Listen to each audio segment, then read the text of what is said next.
আজি আপোনালোকক বিশেষভাৱে মই দেখুৱাব বিচাৰিছোঁ যে আপোনালোকে মোৰ বিষয়ে বহুতখিনি ভিডিঅ' হয়তো পাইছে, ইটো সিটো খুব চুটিকৈ দি আছোঁ। মই একচুৱেলি আপোনালোকক কি কৰিব বিচাৰিছোঁ যে আপোনালোকে এটা কথা জানি লওক যে আপোনালোকে যদি হোৱাটছএপ কৰে 8472004651 অনলি হোৱাটছএপ, তেতিয়াহ'লে আপোনালোকে পাৰিব। আৰু ইয়াতে আপোনালোকে ফুল ইনফৰমেশ্যনখিনি মই দিব পাৰিম বহুত ভালকৈ। কিন্তু মই সদ্যহতে আপোনালোকক এটা কথাই দেখুৱাব বিচাৰিছোঁ যে মই বিশেষকৈ মানডে, ৱেডনেছডে, থাৰ্ছডে আৰু ছেটাৰডে আপোনালোকৰ ক্লাছবোৰ কৰি দিম। টাইমটো মই ফিক্স কৰি ৰখা নাই, কাৰণ ভিডিঅ' দিলে আপোনালোকে যিটো সময়ত বিচাৰিব সেইটো সময়ত আপোনালোকে ল'ব পাৰিব, বা মই এটা টাইম দি দিম, সেই টাইমত মই আপোনালোকক লিংক বা তাৰ কপি আপোনালোকক পঠিয়াই দিম। তো ইয়াতে আপোনাৰ এনিথিং প্ৰব্লেম ছলভিং PS শ্বৰ্টকৈ কোৰ্চেছ বুলি দিয়া আছে। এতিয়া এই কোৰ্চবোৰ আপোনালোক ক'ত ক'ত হ'ব পাৰে, এই কোৰ্চবোৰ আপোনালোকে যিকোনো ধৰণৰ ক্লাছৰ ক্ষেত্ৰত আপ টু 12 আছিলে নিউ এডুকেশ্যন পলিচিত, এইটো BA ফাৰ্ষ্ট ইয়েৰলৈকে যাবগৈ। BA বেচেলৰ অফ আৰ্টছৰ ফাৰ্ষ্ট ইয়েৰলৈকে আহি যাব, আৰু ছায়েন্স, কমাৰ্চ, আৰ্টছ এই গোটেইকেইটাৰে আপোনালোকে পাব। কিন্তু মই বিশেষকৈ সদ্যহতে আৰ্টছৰ ওপৰত তেতিয়া বিশেষ কোৰ্চ ষ্টাৰ্ট কৰি আছোঁ, সেইকাৰণে আৰ্টছৰ দিছোঁ।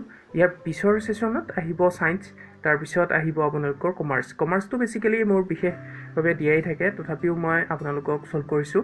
আজিকালি চবতকৈ পাৰফেক্ট জব বা পাবৰ কাৰণে আপোনালোকে তেতিয়াহ'লে কমাৰ্চৰ লগত ৰিলেটেড হ'লেহে পাব, কাৰণ এতিয়া যিটো পৰিস্থিতি হৈ গৈছে, ইয়াৰ পিছত আপোনালোকে অনলি অনলাইন বা ডিজিটেল আপোনালোকে শিকিব লাগিব, তেতিয়াহে আপোনালোকে পাব। এইটো নাপাব বুলিও নকওঁ, কিন্তু কথাটো হৈছে কি, আপোনালোকে বহুত সহজতে পাবৰ কাৰণে হ'লে কমাৰ্চলৈ আহক, তেতিয়াহ'লে আপোনালোকে সহজতে পাই যাব। আৰু কি হয়, আৰ্নিং নকৰিলেতো সকলো ডেভেলপ কৰাটো বহুত কঠিন হৈ যায়, সেইকাৰণে কৈছোঁ। ছেকেণ্ডলি আপোনালোকে ছায়েন্সতো কৰিব পাৰে। ছেকেণ্ডলি ছায়েন্সত আপোনালোকে বহুত ডাঙৰ ভাল ভাল সুবিধা ল'ব পাৰিব, সেইটোও পাৰিব। তাৰপিছত আৰ্টছৰ ক্ষেত্ৰতো এটা কথা কওঁ যে আৰ্টছটোতো বহুত অপশ্যনেই আছে, মইতো চবতকৈ বেছি সেইকাৰণে আৰ্টছৰ ওপৰত বেছি গুৰুত্ব দিওঁ। তাৰোপৰি আপোনালোকক কথাটো হৈছে কি, এণ্টাৰপ্ৰেনাৰশ্বিপৰ যদি কিবা কোৰ্চ লাগে বা যিকোনো ধৰণৰ যদি কিবা আপুনি কৰিব বিচাৰে, যিকোনো, মই বাৰে বাৰে কৈছোঁ যিকোনো, সাধাৰণ ভাষাত আমাৰ এণ্টাৰপ্ৰেনাৰশ্বিপটোক বিজনেছ বুলি কোৱা হয়, কিন্তু বিজনেছ নহয়।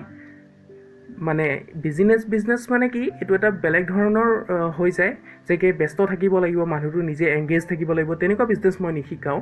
মই যিখিনি শিকাম সেইখিনি আপোনালোকে অট'মেটিকভাৱে কেনেকৈ কামটো কৰিব পাৰিব, সেইটোৰ ওপৰত বিশেষ ক্লাছ দিয়া হয়। তাৰোপৰি গভমেণ্ট জবৰ ওপৰত ৰাখিছোঁ। গভমেণ্ট জবটো আছেই, NCSৰ ওপৰত অলৰেডি মই ভিডিঅ' বনাই দিছোঁ ইয়াৰ আগত, আপোনালোকে চালে পাবই যে গভমেণ্ট জব কেনেকৈ আপুনি নেশ্যনেল আমাৰ যিটো কেৰিয়াৰ ছাৰ্ভিচ তাৰ ওপৰত পাব। তাৰোপৰি প্ৰাইভেট লিমিটেড জব বা ইণ্টাৰ্ণশ্বিপ, সাধাৰণতে আপোনালোকক যিকোনো এটা কোম্পানী হায়াৰ কৰাৰ আগত আপোনাৰ কোৱালিটি বা স্কিল ডেভেলপমেণ্ট কিমান, বা আপুনি কাম কৰাৰ ক্ষেত্ৰত কিমান আছে, সেইটোৰ ওপৰত যদি আপোনালোকে জানিব বিচাৰে, তেতিয়াহ'লে ইণ্টাৰ্ণশ্বিপৰ কাৰণে বিচাৰিবই, আৰু আপোনালোকে সেই বিষয়েও পাব। তাৰোপৰি মই 100% জব কনচালটেণ্ট ফ্ৰী কৰি আছোঁ।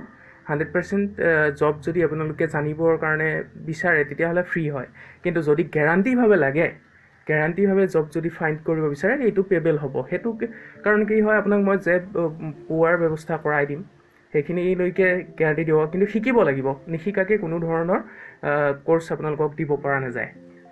আপোনালোকে যদি জানিব আৰু ভালকৈ বিচাৰে, তেতিয়াহ'লে মই আপোনালোকক ইয়াত বহুত ভালকৈ দেখুৱাই দিম। আৰু আপোনালোকে এটা কথা মন কৰক, এইটোত কেৱল হোৱাটছএপহে হ'ব, হোৱাটছএপৰ বাহিৰে বিশেষ ইয়াতে কোনো ফোনৰ কানেকশ্যন নাই, ফোন কৰি থাকিলে আপোনালোকে নাপাব। মই আপোনালোকক কৈছোঁ যে হোৱাটছএপটো বহুত ইজিকৈ আপোনালোকক দিবৰ কাৰণে চেষ্টা কৰিছোঁ, সেইকাৰণে মই W লিখি ৰাখিছোঁ আপোনালোকে বুজি পাবৰ কাৰণে। আৰু বিশেষকৈ ক্লাছৰ ক্ষেত্ৰত ছিষ্টেমেটিক এটা হ'ব যে মানডে, ৱেডনেছডে, থাৰ্ছডে, ছেটাৰডে আৰু ছানডেও স্পেচিয়েল ক্লাছ দিব পাৰোঁ। সময়টো আপোনালোকৰ ওপৰত বেছ কৰিব, যদি আপোনালোকে সময় দিব পাৰে। মইতো ভিডিঅ' দিয়াৰ টাইম আছে, সেইখিনি সময়তে মই দিম, আৰু যিকোনো কোৰ্চ আপোনালোকে পাব বুলি কৈছোঁ। আৰু আকৌ এবাৰ কৈছোঁ যে 100% জব কনচালটেণ্ট, যদি জবৰ বিষয়ে জানিব বিচাৰে তেতিয়াহ'লে ফ্ৰী হয়, এইটো কমপ্লিটলি মানে কোনো ধৰণৰ পে'মেণ্ট নকৰাকৈ পাব। আৰু যদি আপোনালোকে জব একদম পাবই লাগে তেতিয়াহ'লে পে'বেল হ'ব, আৰু পে'বেল কৰিবই লাগিব, তেতিয়াহে এইটো পাব। কাৰণ অলৰেডি বেলেগতো মই আপোনালোকক দেখুৱাব পাৰোঁ যে বেলেগ ভিডিঅ'টো আপোনালোকে যদি জানিব বিচাৰে তেতিয়াহ'লে মই অলৰেডি ফ্ৰীকৈ কৰিয়ে থৈছোঁ। তাৰোপৰি যদি আপোনালোকে জানিব বিচাৰে তেতিয়াহ'লে মই এইটো ভালকৈ দিবৰ কাৰণে চেষ্টা কৰিম, আৰু সেইটো পে'বেল হ'বই। আৰু দুদিনতে গভৰ্ণমেণ্ট জবৰ ক্ষেত্ৰত মই আকৌ কৈছোঁ, নেশ্যনেল কেৰিয়াৰ ছাৰ্ভিচৰ ওপৰত আপোনালোকক দিয়া আছে ভিডিঅ'। মোৰ ভিডিঅ'ৰ ডেছক্ৰিপশ্যনত বা আই বটনত আপোনালোকে চাব পাৰিব, বা মোৰ চেনেলটো ছাবস্ক্ৰাইব কৰি লওক, লাইক কৰক, কমেণ্ট কৰক। আৰু যদি কিবা নতুনকৈ জানিবলৈ হয় তেতিয়াহ'লে ছাবস্ক্ৰাইব কৰি পেলাই বেল আইকনটো অলৰেডি মানে দবাই ৰাখিলে তেতিয়াহ'লে পিছৰ ভিডিঅ'বোৰ দিয়াৰ লগে লগে পাব। আৰু মই বহুত ভালকৈ আপোনালোকক কোৰ্চটো কৰিবলৈ চেষ্টা কৰোঁ, সেয়ে মই হয়তো অকণমান আপোনালোকক লাহে ধীৰে কওঁ। অন্য নিচিনা পাৰফেক্ট হ'লেও একদম উৎপাতকৈ মই ক'ব বিচৰা নাই, মই বহুত লাহে ধীৰে কথাখিনি আপোনালোকক জনাব বিচাৰিছোঁ। বেকগ্ৰাউণ্ডৰ পৰা অলপমান আপোনালোকৰ আহি আছে, কাৰণ অলৰেডি কাৰেণ্ট নাই। মই কাৰেণ্ট নোহোৱাৰ কাৰণে বেলেগ এটা চাৰ্জাৰত লগাই ল'বলগীয়া হৈছে। চ' আপোনালোকে সেইটো কাৰণে নাভাবিব যে এনেকুৱা চিম্পল হৈছে মানে